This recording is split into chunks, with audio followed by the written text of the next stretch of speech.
Assalamualaikum warahmatullahi wabarakatuh. Dalam video kali ini kami dari kelompok 2 akan menjelaskan tentang pengembangan kurikulum, kemudian pendekatan, strategi, model, dan juga metode pada bidang studi PPKN di sekolah dasar. Nah, kelompok 2 sendiri beranggotakan 4 orang. Yang pertama ada Dewi Marta Agustina dengan NIM 1301118A008. Yang kedua ada Muhammad Sobirin dengan NIM 1301118A015. Yang ketiga ada Sifa Uljana dengan NIM 1301118A024. Dan yang terakhir adalah Feni Maula Firdaus dengan NIM 1301118A027. Nah, pada materi kali ini, pokok pembahasan yang akan dibahas yaitu ada 2. Yang pertama tentang pengembangan kurikulum PKN di sekolah dasar, dan yang kedua yaitu pendekatan, kemudian strategi, model, dan juga metode yang digunakan dalam pembelajaran PKN di SD. Pengembangan kurikulum PKN di sekolah dasar. 1. Pengertian kurikulum. Dalam dunia pendidikan di Indonesia, kurikulum diartikan sebagai arena bagi peserta didik untuk mencapai tujuan belajarnya. Lebih spesifik, kurikulum juga dapat diartikan sebagai 1. Kurikulum adalah seperangkat rencana pembelajaran yang ditunjukkan untuk membantu siswa mencapai tujuan pembelajaran. 2. Kurikulum sebagai pengalaman belajar yang diperoleh peserta didik di lingkungan sekolah. 3. Kurikulum adalah rencana belajar siswa. Jadi, kurikulum adalah seperangkat rencana dan pengaturan mengenai tujuan, isi, instruksional bahan, dan cara yang digunakan sebagai pedoman pelaksanaan kegiatan pembelajaran untuk mencapai sasaran pendidikan.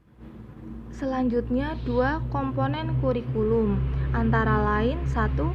Tujuan yaitu arah yang hendak dicapai dari pelaksanaan pendidikan.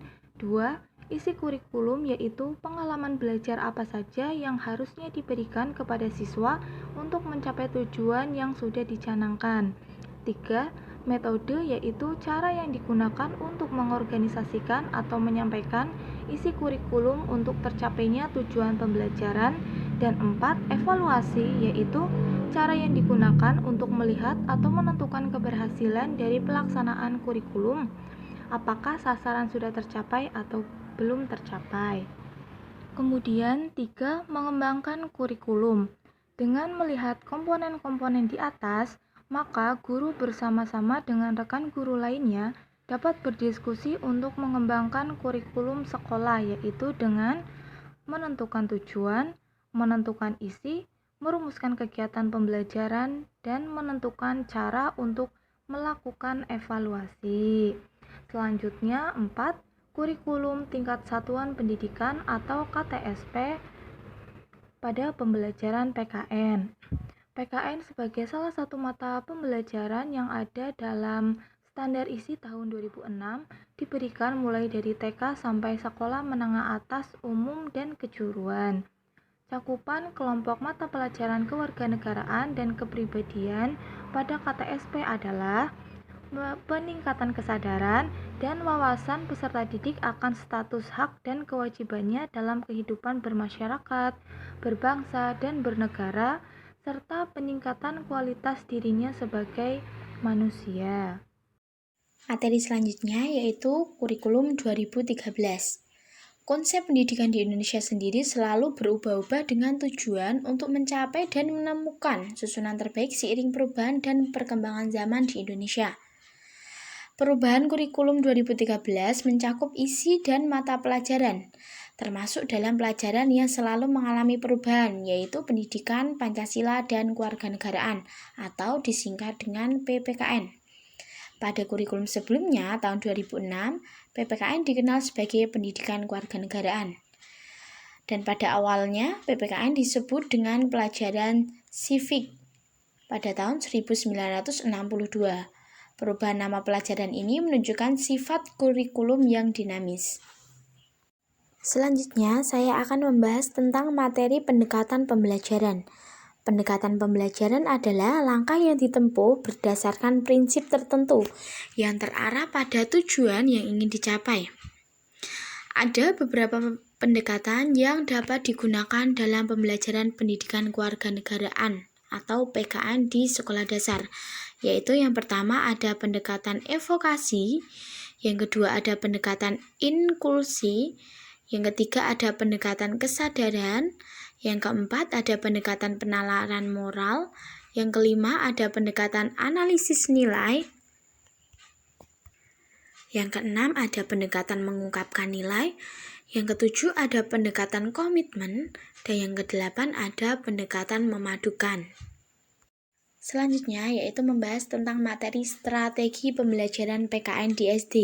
Strategi pembelajaran adalah pendekatan menyeluruh dalam suatu sistem pembelajaran yang berupa pedoman umum dan kerangka kegiatan untuk mencapai tujuan umum pembelajaran yang melukiskan prosedur sistematis dalam membantu usaha belajar peserta didik, mengorganisasikan pengalaman belajar, mengatur dan merencanakan bahan ajar untuk mencapai tujuan pembelajaran tertentu. Sedangkan strategi pembelajaran pendidikan kewarganegaraan yaitu suatu siasat atau kiat yang digunakan untuk memilih dan mengimplementasikan segala teori, pendekatan, teknik, metode, model, media, materi, dan sumber-sumber belajar dalam proses pembelajaran pendidikan kewarganegaraan untuk mencapai tujuan pembelajaran pendidikan kewarganegaraan yang ditetapkan. Macam-macam strategi pembelajaran PKN. Yang pertama adalah strategi jigsaw. Strategi ini digunakan untuk materi yang akan dipelajari yang dapat dibagi menjadi beberapa bagian. Materi tersebut tidak harus disampaikan secara berurutan. Strategi ini dapat melibatkan seluruh peserta didik dalam pembelajaran dan sekaligus dapat melatih peserta didik mengajarkan sesuatu kepada orang lain. Jigsaw adalah suatu teknik pembelajaran kooperatif. Yang kedua adalah strategi reading guide, membaca buku ajar. Strategi ini ditetapkan jika waktu yang tersedia untuk membahas suatu materi sangatlah terbatas. Para peserta didik untuk membaca materi yang akan dibahas dengan memberikan dan melakukan kisi-kisi panduan. Yang ketiga adalah informasi search atau mencari informasi. Strategi ini dapat diterapkan pada materi yang padat, monoton, dan membosankan. Materi dapat diambil dari berbagai sumber seperti koran, majalah, tabloid, dan sebagainya. Yang keempat adalah critical incident atau pengalaman penting. Strategi ini pada umumnya digunakan untuk memulai pelajaran. Tujuannya penggunaan strategi ini adalah untuk melibatkan peserta didik sejak awal dengan meminta peserta didik mengungkapkan pengalaman-pengalamannya. Strategi ini juga cocok digunakan bila tujuan pembelajaran mengajarkan peserta didik untuk berempati atau merasakan apa yang dirasakan orang lain. Strategi yang nomor 5 adalah seeing how it is atau melihat kejadian sebenarnya. Strategi ini dimaksudkan untuk memahami suatu kondisi tidak lazim yang terjadi atau dihadapi seseorang. Dengan strategi ini peserta didik diminta membayangkan bagaimana dan apa yang dilakukan oleh orang yang mengalami kondisi tersebut. Yang keenam adalah brainstorming atau curah gagasan. Strategi ini merupakan langkah inventarisasi ide melalui curah pendapat tentang topik tertentu dengan bebas tanpa seleksi. Nomor 7 adalah small group discussion atau diskusi kelompok kecil. Strategi ini dimaksudkan untuk membangun kerjasama individu dan kelompok, kecakapan analitis, dan kepekaan sosial, serta tanggung jawab individu dalam kelompok. Yang nomor 8 adalah point counterpoint atau adu argumen. Strategi ini dimaksudkan untuk merangsang diskusi, membangun argumentasi, dan memiliki pemahaman yang lebih mendalam tentang berbagai isu yang kompleks. Yang ke-9 adalah aktif debat atau debat aktif. Aktif debat ini merupakan strategi yang dapat mendorong peserta didik untuk berpikir kritis, argumentatif, dan reflektif. Strategi ini secara aktif melibatkan semua peserta didik di dalam kelas, bukan hanya para pelaku debatnya atau presenter saja. Yang nomor 10 adalah role playing atau bermain peran. Tujuan utama dari penerapan strategi ini adalah untuk mengajarkan peserta didik bagaimana berempati. Strategi ini dapat menstimulasi peserta didik untuk mensosialisasikan dirinya dalam suatu peran tertentu sehingga peserta didik lebih dapat memahami, mendalami, dan mengerti tindakan sosial yang dilakukan oleh orang lain di lingkungan sosial. Yang nomor 11 adalah poster komen atau mengomentari poster atau gambar. Strategi ini bertujuan untuk memberikan stimulus dan meningkatkan kreativitas, mendorong penghayatan peserta didik terhadap suatu permasalahan. Dalam strategi ini, peserta didik didorong untuk bisa mengungkapkan pendapatnya secara lisan tentang suatu poster atau gambar. Yang ke-12 adalah konsep map mapping atau peta konsep. Strategi ini menuntut daya kreativitas dan kemampuan tingkat analisa tinggi. Dalam pelaksanaan strategi ini, peserta didik diminta membuat sintesis atau diagram dari konsep-konsep utama yang saling berkaitan dengan memberikan tanda panah atau garis yang memiliki arti hubungan antar konsep tersebut. Strategi ini berasal dari psikologi kognitif, di mana meroleh pemahaman yang lebih baik dan mudah dengan cara mengaitkan atau menghubungkan suatu konsep dengan konsep-konsep lainnya.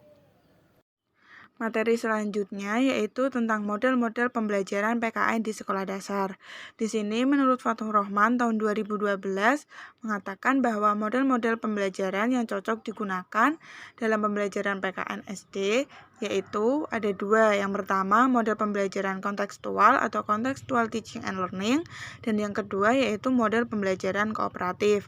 Nah, dalam model pembelajaran kontekstual ini menuntut guru agar mampu mengaitkan antara materi yang diajarkan dengan situasi dunia nyata siswa.